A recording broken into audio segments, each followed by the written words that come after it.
কোরবানিকে সামনে রেখে সিন্ডিকেটে অস্থির মশলার বাজার। আমদানি বেশি হলেও অজুহাত ডলারের দাম বৃদ্ধি। স্বস্তি নেই মাছ মাংসের বাজারেও। ডিমের হালি ঠেকেছে 50 টাকায়। মামলা করে নয়, বিকল্প উপায়ে খেলাপি ঋণ আদায়ে জোর বাংলাদেশ ব্যাংকের। 2026-এর 30 জুনের মধ্যে ন্যূনতম 1% নগদ আদায়ের নির্দেশ। 2029 সালের মধ্যে আকাশে উড়বে বঙ্গবন্ধু স্যাটেলাইট 2 তৈরি করে দেওয়ার প্রস্তাব দিয়েছে একাধিক দেশ। যাচাই বাছাই শেষে সাশ্রয়ী করদাতাকে চূড়ান্ত করবে সরকার। এবং যুক্তরাষ্ট্রে বাড়ছে বাংলাদেশি হালাল রেস্টুরেন্টের সংখ্যা। প্রতিদিন থাকে শত আইটেমের আয়োজন। বিদেশের মাটিতে দেশীয় খাবারের ব্র্যান্ডিং করছেন প্রবাসী ব্যবসায়ীরা।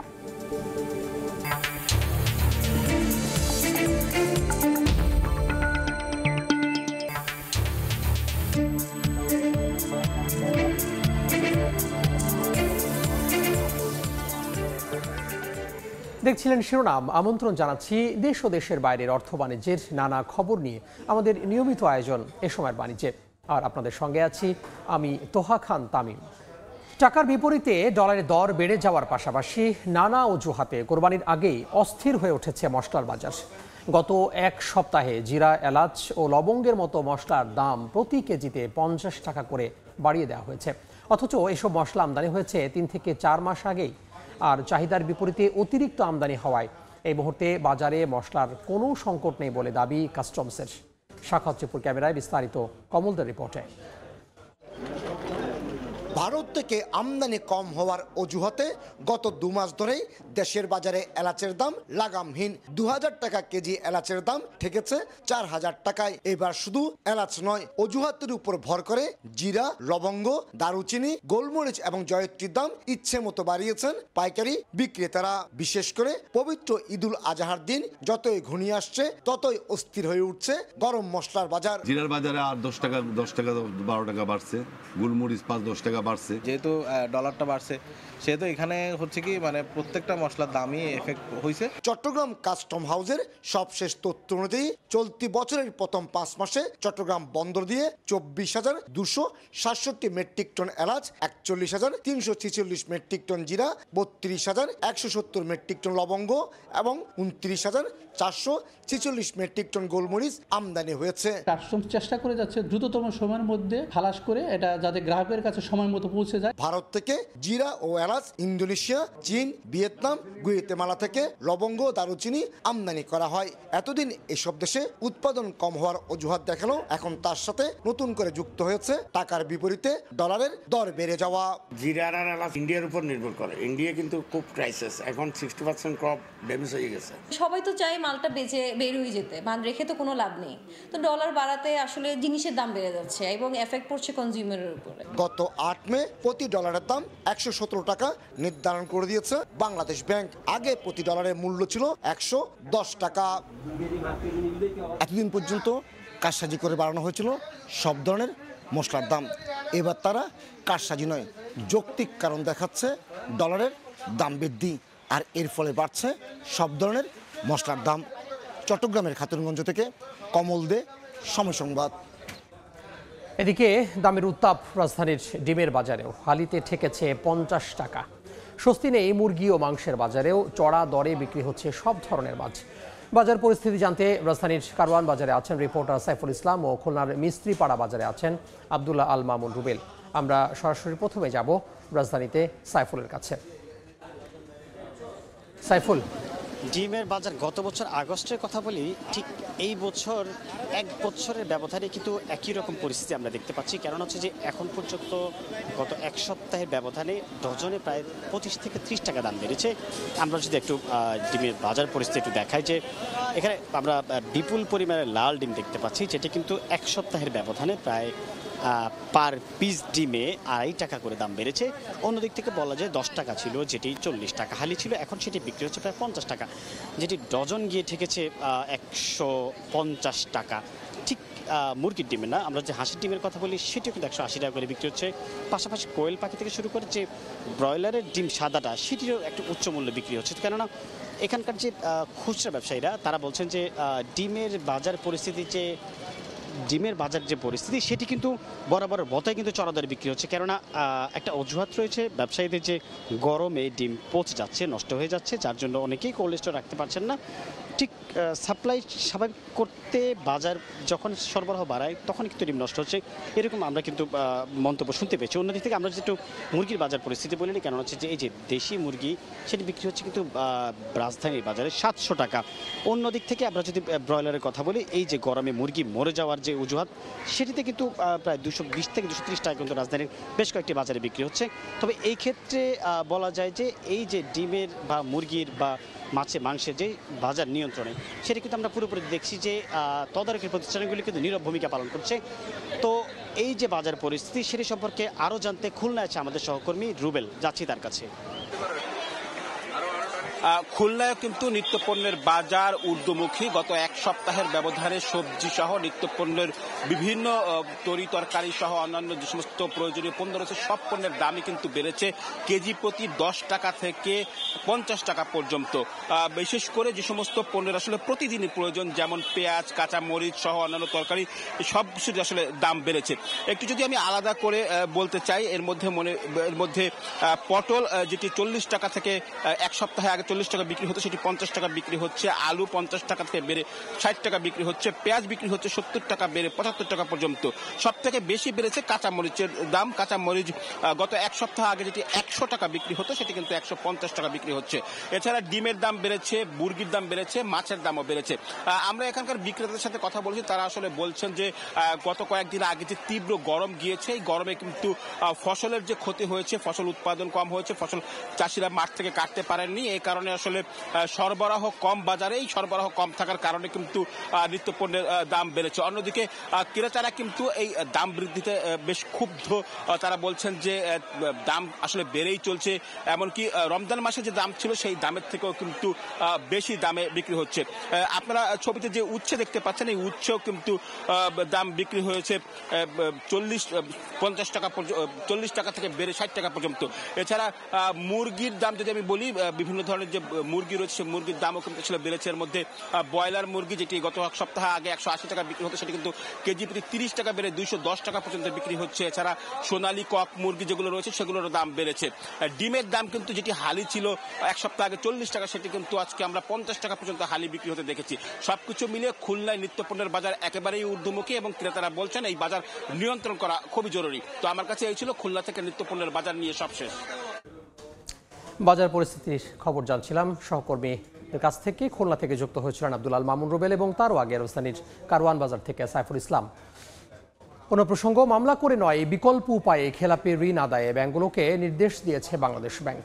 রোববার বাংলাদেশ ব্যাংকের জারি করা বিজ্ঞপ্তিতে বলা হয়েছে, অর্থ ঋণ আদালত আইন 2003-এ ব্যাংকের খেলাপি ঋণ দ্রুত আদায়, আদালতের বাইরে বিরোধ নিষ্পত্তির জন্য বিকল্প বিরোধ নিষ্পত্তি পদ্ধতিতে বেশি গুরুত্ব দেওয়া হয়েছে। এতে আদালতের আদেশ আগে মামলার যে কোনো পর্যায়ে উভয় পক্ষ আদালতের অনুমতিক্রমে বিকল্প পদ্ধতিতে মামলা নিষ্পত্তি করতে পারবে। 2026 সালের 30 জুনের মধ্যে ব্যাংকের খেলাপি ঋণ স্থিতির ন্যূনতম 1% নগদ আদায় করতে হবে, এমন লক্ষ্যমাত্রাও বেঁধে দেওয়া হয়েছে এই নির্দেশনায়। গত বছরের ডিসেম্বর শেষে দেশের ব্যাংক খাতে খেলাপি ঋণ 1,45,633 কোটি টাকা দাঁড়িয়েছে। জোর করে একীভূত বা ফোর্স মার্জারের ভয়ে আগেই সোনালী ব্যাংকের সঙ্গে এক হয়ে যাচ্ছে রাষ্ট্রায়ত্ত বাংলাদেশ ডেভেলপমেন্ট ব্যাংক। রোববার রাজধানীর মতিঝিলে বাংলাদেশ ব্যাংকের প্রধান কার্যালয়ে গভর্নরের উপস্থিতিতে একীভূত হওয়ার চুক্তি সই হয়। বিডিবিএল এর কোনো কর্মী চাকরি হারাবেন না, আর আমানতকারীদের টাকাও সুরক্ষিত থাকার কথা জানায় দুই ব্যাংকের কর্তৃপক্ষ। দীর্ঘদিন সুশাসনের অভাব আর সীমাহীন খেলাপি ঋণে ডুবতে বসা রাষ্ট্রায়ত্ত বাংলাদেশ ডেভেলপমেন্ট ব্যাংক বিডিবিএল এবার মিলছে সোনালী ব্যাংকে। রোববার কেন্দ্রীয় ব্যাংকের প্রধান কার্যালয়ে দুই ব্যাংকের শীর্ষ কর্মকর্তাদের উপস্থিতিতে সই হয়েছে অধিগ্রহণ চুক্তি। পরে বিডিবিএল চেয়ারম্যান জানান, রাষ্ট্রায়ত্ত ব্যাংকটির 4টি সূচকের মধ্যে 3টি ইতিবাচক। সংকটে কেবল খেলাপি ঋণের বোঝা, আর তা কাটিয়ে উঠতে না পারায় এখন ভার দেয়া হচ্ছে সোনালী ব্যাংকে। আমি যদি এখন মার্জ না হই তাহলে কিন্তু ফোর্সড মার্জারে আমাকে যেতে হবে এই আর্লি নেক্সট ইয়ার। যে ইন্ডিকেটরগুলো আছে, যে 4টা ইন্ডিকেটর, তার শুধু একটি জায়গায় কিন্তু বিডিবিএল একটু দুর্বল অবস্থানে আছে, সেটি হচ্ছে খেলাপি ঋণ। তা আসলে কিন্তু লাস্ট ইয়ার থেকেই 32 বা 30% আছে, নট 41। এদিকে অধিগ্রহণ শেষে দীর্ঘমেয়াদী ঋণ বিতরণে আরো শক্ত অবস্থানে যাবে বলে জানান সোনালী ব্যাংকের চেয়ারম্যান। আমাদের যে দুজনের যে অভিজ্ঞতা, এই দুটোকে যখন আমরা একত্রিত করব, আমি মনে করি এটা একটা বিশাল বড় একটা অ্যাচিভমেন্ট হবে আমাদের পক্ষে। একীভূত হলেও ডিবিএল এর কর্মীদের চাকরি এবং আমানতকারীর টাকার ব্যাপারে আশ্বস্ত করেন সোনালী ব্যাংকের প্রধান নির্বাহী। এমপ্লয়ীদের বা তাদের চাকরির ব্যাপারে কোনো রকম অনিশ্চয়তা নেই, এটা 100% এনশিওরড। এর আগে ব্যাংকিং খাতের শৃঙ্খলা ফেরাতে দুর্বল ব্যাংকগুলোকে সবল ব্যাংকের সঙ্গে একীভূত করার ধারাবাহিক প্রক্রিয়ায় বেসরকারি পদ্মা ও এক্সিম ব্যাংকের পর সোনালী ও বিডিবিএল এর মধ্যে সমঝোতা চুক্তি সই হলো, যদিও পুরো অধিগ্রহণ প্রক্রিয়া শেষ হতে সময় লাগবে আরো প্রায় 2 বছর। কাজল আব্দুল্লাহ, সময় সংবাদ, ঢাকা। 2029 সালের মধ্যে আকাশে উড়বে বঙ্গবন্ধু স্যাটেলাইট 2। এরই মধ্যে একাধিক দেশ এই স্যাটেলাইট তৈরি করে দেওয়ার প্রস্তাব দিয়েছে। এসব প্রস্তাবনা যাচাই বাছাই করে সাশ্রয়ী করদাতা দেশকে চূড়ান্ত করা হবে বলে জানিয়েছেন ডাক, টেলিযোগাযোগ ও তথ্য প্রযুক্তি প্রতিমন্ত্রী। রোববার বঙ্গবন্ধু স্যাটেলাইট 1 উৎক্ষেপণের 6 বছর পূর্তির অনুষ্ঠানে একথা বলেন মন্ত্রী। 2018 সালের 12 মে যুক্তরাষ্ট্রের কেনেডি স্পেস সেন্টার থেকে বিশ্বের 57তম দেশ হিসেবে মহাকাশে বঙ্গবন্ধু স্যাটেলাইট 1 উৎক্ষেপণ করে বাংলাদেশ। 1-2 করে মহাকাশ যাত্রার 6 বছর পূর্তিতে রাজধানীর ঢাকা ক্লাবে এক অনুষ্ঠানে বঙ্গবন্ধু স্যাটেলাইট 1 এর বাণিজ্যিক কার্যক্রমের পরিসংখ্যান তুলে ধরে বাংলাদেশ স্যাটেলাইট কোম্পানি লিমিটেড। প্রতিষ্ঠানটি জানায় বর্তমানে বঙ্গবন্ধু স্যাটেলাইট বা BS-1 ব্যবহার করছে দেশের সরকারি বেসরকারি মিলিয়ে 40টি টিভি চ্যানেল, বিদেশি 26টি চ্যানেল সেবা নিচ্ছে BS-1 থেকে। আমার প্রতিষ্ঠানের যে চ্যানেলগুলো আছে, আমি আগামী 15 দিনের মধ্যে যেন এই স্যাটেলাইটের মাধ্যমে প্রচারিত হয় সে ব্যাপারে যথাযথ পদক্ষেপ নিব। 2700 কোটি টাকার এই স্যাটেলাইট থেকে বছরে আয় হচ্ছে প্রায় 120 কোটি টাকা। 15 বছর মেয়াদের কথা বলা হলেও BS-1 থেকে সেবা পাওয়া যাবে অন্তত 20 বছর পর্যন্ত। দেশের একমাত্র DTH যেটা বলে আর কি, আকাশ সেবা প্রদান করছে। তারপর বঙ্গবন্ধু স্যাটেলাইট 1 এর ভিসেট কানেক্টিভিটির মাধ্যমে বাংলাদেশের অনেক ব্যাংকে এটিএম বুথকে স্যাটেলাইট সার্ভিস দিচ্ছে। অনুষ্ঠানে বঙ্গবন্ধু স্যাটেলাইট 2 এর নির্মাণ কাজ শুরু এবং মহাকাশে উৎক্ষেপণের সম্ভাব্য সময়ের তথ্য তুলে ধরেন ডাক ও টেলিযোগাযোগ প্রতিমন্ত্রী। আমরা 2টি প্রস্তাবও পেয়েছি, এখন আমরা যাচাই বাছাই ব্যাখ্যা বিশ্লেষণ করছি। আমরা অল্প দিনের মধ্যে সিদ্ধান্ত নেব এবং আমরা প্রত্যাশা করছি যে আগামী 5 বছরের মধ্যে, অর্থাৎ আমাদের সরকারের এই মেয়াদে আমরা বঙ্গবন্ধু 2 স্যাটেলাইট ইনশাআল্লাহ আমরা উৎক্ষেপণ করতে পারবো। এ সময় বাংলাদেশের সেবাদানকারী বিদেশি চ্যানেলগুলোর জন্য বঙ্গবন্ধু স্যাটেলাইট ব্যবহার বাধ্যতামূলক করার আহ্বান জানান বাংলাদেশ স্যাটেলাইট কোম্পানি লিমিটেডের চেয়ারম্যান শুভ খান। সময় সংবাদ, ঢাকা। আমরা শিল্পনগরীর বর্জ্য ব্যবস্থাপনা পরিবেশ বান্ধব না হওয়ায় 25টি কারখানা মানে উত্তীর্ণ হলেও পাচ্ছে না LWG সনদ। আর নগদ অর্থ পূরণে ব্যাংকের সাড়া না মেলায় আসছে কোরবানিতে চামড়া সংগ্রহের শঙ্কায় খাত ব্যবসায়ীরা। তবে শিল্পমন্ত্রীর দাবি, সঠিক ব্যবস্থাপনায় অনেকটাই গিয়েছে চামড়া শিল্পনগরী। অদক্ষতা, অবহেলা আর দায়সারাভাবে কাজ করায় কোমর সোজা করে দাঁড়াতেই পারছে না সাভারের চামড়া শিল্পনগরী। রপ্তানি সহায়ক লক্ষ্য অর্জন তো দূরের কথা, ত্রুটিপূর্ণ ডিজাইনে নির্মাণ করায় নিজ অবকাঠামোগত সক্ষমতা আর সঠিক ব্যবস্থাপনা গড়ে তুলতেই হিমশিম অবস্থা এ নগরীর। এমন অবস্থায় আসছে কুরবানিকে সামনে রেখে রোববার শিল্প মন্ত্রণালয়ে চামড়া শিল্পনগরীর উন্নয়নে গঠনকৃত টাস্কফোর্স সভা অনুষ্ঠিত হয়। এতে অংশ নেন সরকারি পর্যায়ের নীতি নির্ধারক ও খাত ব্যবসায়ীরা। সভা শেষে গণমাধ্যমের কাছে ব্যবসায়ীরা জানান, চামড়া শিল্প নগরীতে সলিড ওয়েস্ট ব্যবস্থাপনার সুষ্ঠু ব্যবস্থাপনা না হওয়ায় মিলছে না LWG সনদ। আর নগদ অর্থের টান পূরণে ব্যাংকের সাড়া কম থাকায় আসছে কুরবানিতে চামড়া, জানান তারা। লিকুইড ওয়েস্ট এবং সলিড ওয়েস্ট ম্যানেজমেন্ট আমরা ঠিক মতো করতে পারি, তাহলে কিন্তু আমরা LWG সনদ আমরা 6 মাসের ভিতরে পেতে পারি। লিঙ্কটাকে যদি দীর্ঘমেয়াদী ঋণে ট্রান্সফার করতে পারি, আমি মনে করি যে এগুলো সবই সম্ভব। এই $10 বিলিয়ন উন্নত করা সম্ভব।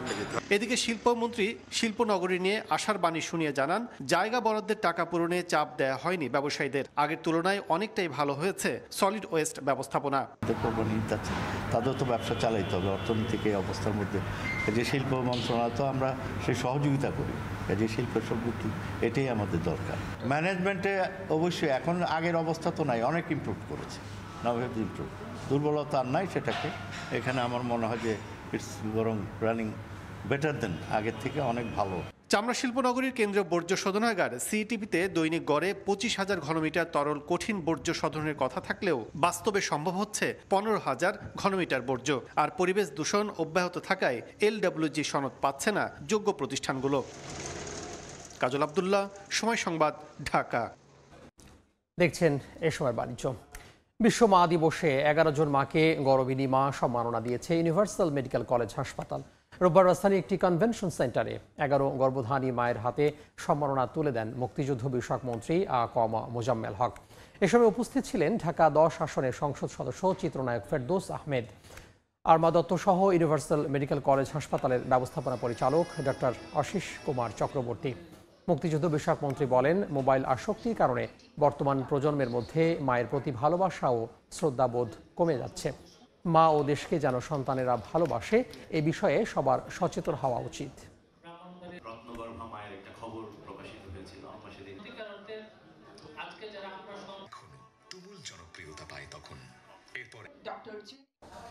দেখছেন এ সময় বাণিজ্য। আসগর আলী হাসপাতালে উদযাপন হলো আন্তর্জাতিক নার্সেস সপ্তাহ। এবারের প্রতিপাদ্য ছিল the economic power of care. এ উপলক্ষে পুরান ঢাকার গ্যান্টারিয়ায় গেল 7 থেকে 12 মে পর্যন্ত বিভিন্ন কার্যক্রম পরিচালনা করে হাসপাতালটির নার্সিং টিমের সদস্যরা।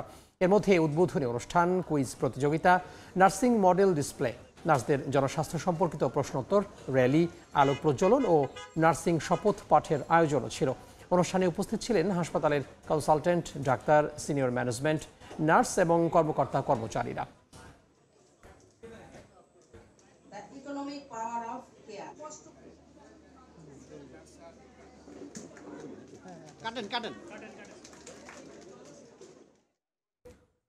দেখছেন এ সময়ের বাণিজ্য। যুক্তরাষ্ট্রের নিউ ইয়র্ক ও ওয়াশিংটনে বাড়ছে বাংলাদেশি হালাল রেস্টুরেন্টের সংখ্যা। বিশেষ করে নিউ ইয়র্কে সুনাম কুড়াচ্ছে খলিল বিরিয়ানি। বাংলাদেশি খাবারের ব্র্যান্ডিং করছেন বিদেশের মাটিতে, যেখানে প্রতিদিন থাকে শত আইটেমের খাবারের আয়োজন। অন্যদিকে প্রতিকূল অবস্থা মোকাবিলা করে দেশটির রাজধানীতেও শতভাগ হালাল খাবারের রেস্টুরেন্ট গড়ে তুলেছেন বাংলাদেশি ব্যবসায়ীরা। কাজল আব্দুল্লাহ রিপোর্ট।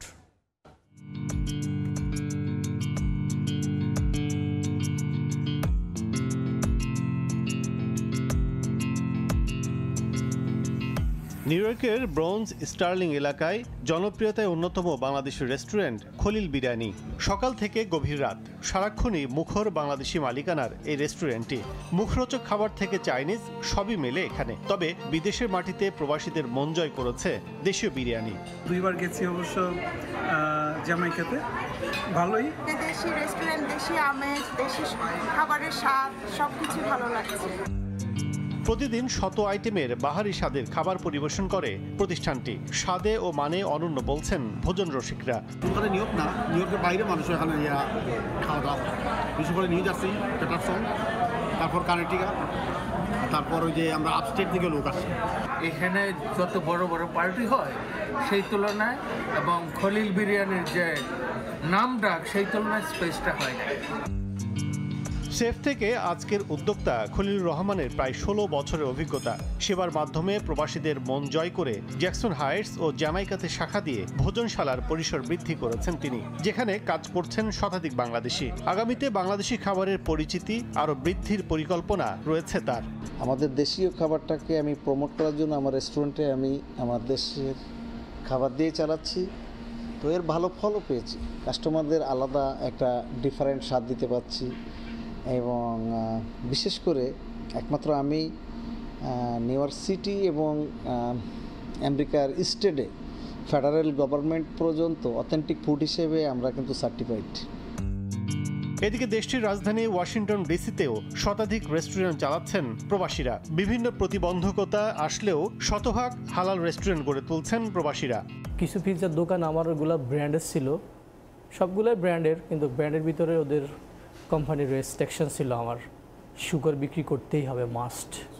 আমার যেই ওয়াশিংটন ডিসি এবং কি ডিএমবি এরিয়াতে যে আমার রেস্টুরেন্টগুলো আছে, আমি আলহামদুলিল্লাহ সর্বোচ্চ চেষ্টা করি 100% হালাল খাওয়ানোর জন্য মানুষকে, মুসলিম অথবা নন মুসলিমদেরকে। রাজনৈতিক পরিবেশ ও কর্মদক্ষতা থাকলে যুক্তরাষ্ট্রে ব্যবসায়ীরা আরও সমৃদ্ধ হবেন বলে জানান দেশটির বিভিন্ন অঙ্গরাজ্যে প্রতিষ্ঠিত ব্যবসায়ীরা। কাজল আব্দুল্লাহ, সময় সংবাদ, যুক্তরাষ্ট্র। এই পর্যায়ে শীর্ষ সংবাদগুলো জানিয়ে দিব আরও একবার। আবারও ঈদের আগে ব্যবসায়ীদের লুটের উৎসব। বগুড়ার 15 টাকার পেঁপে ঢাকায় 90, ডিমের ডজন ঠেকেছে 150-তে। অস্থির মশলার বাজারও, আমদানি বেশি হলেও অজুহাত ডলার রেটের। 2029 সালের মধ্যে আকাশে উড়বে বঙ্গবন্ধু স্যাটেলাইট 2 তৈরি করে দেওয়ার প্রস্তাব দিয়েছে একাধিক দেশ। যাচাই বাছাই শেষে সাশ্রয়ী করদাতাকে চূড়ান্ত করবে সরকার। এবং যুক্তরাষ্ট্রে বাড়ছে বাংলাদেশি হালাল রেস্টুরেন্টের সংখ্যা। প্রতিদিন থাকে শত আইটেমের আয়োজন। বিদেশের মাটিতে দেশীয় খাবারের ব্র্যান্ডিং করছেন প্রবাসী ব্যবসায়ীরা।